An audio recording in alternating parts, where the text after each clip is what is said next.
اعوذ باللہ من الشیطان الرجیم، بسم اللہ الرحمن الرحیم۔ اللہ تبارک و تعالیٰ کے نام سے شروع جو بڑا مہربان اور نہایت رحم کرنے والا ہے۔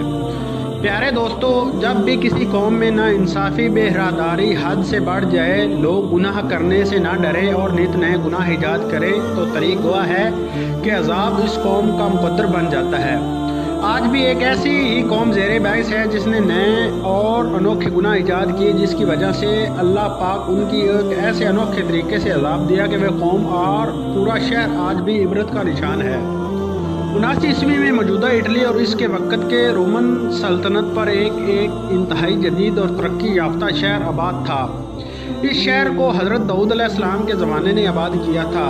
آباد ہونے کے کچھ ہی عرصے بعد یہ رومن امپائر کا ایک عظیم شہر بن گیا۔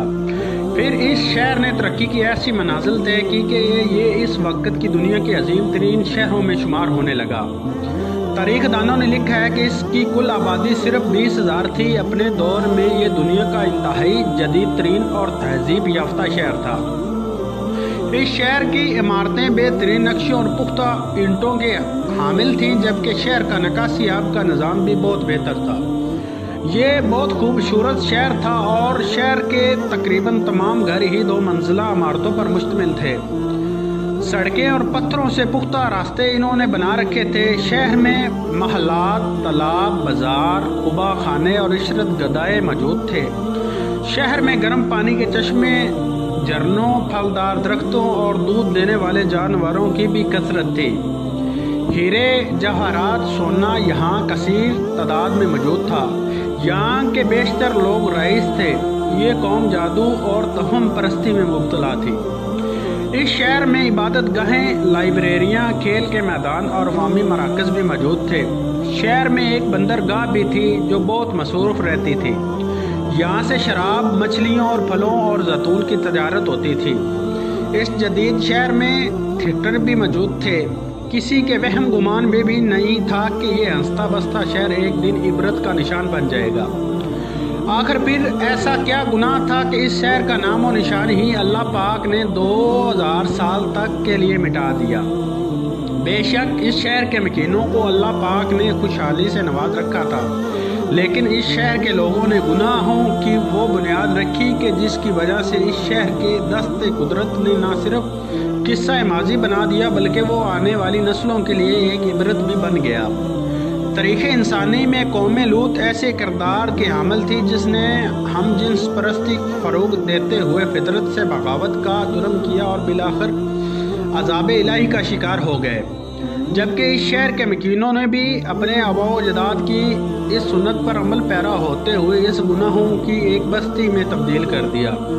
کبھی اس شہر کی پہچان تجارت اور صنعت تھی، لیکن پھر یہ آزاد گناہوں کا شہر بن گیا، جہاں لوگوں کو گناہ کرنے کے لیے تشریف لاتے۔